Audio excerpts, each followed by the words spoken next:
Hello friends, welcome to our YouTube channel friends. In this video I am gonna tell you about how you can remove green box on your Oppo smartphone. You can see when you just click on anything it will show a green box. So how you can remove this green box? So first friends, you have to just, if you want to swipe, you have to take two fingers to swipe like this. Then friends, you have to click on settings one time. When it shows the green box, you have to double tap on the app to open it like this.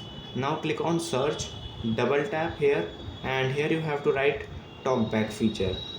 Now you have to double press, single press, double press to open this Talkback feature. Now you can just simply turn it off.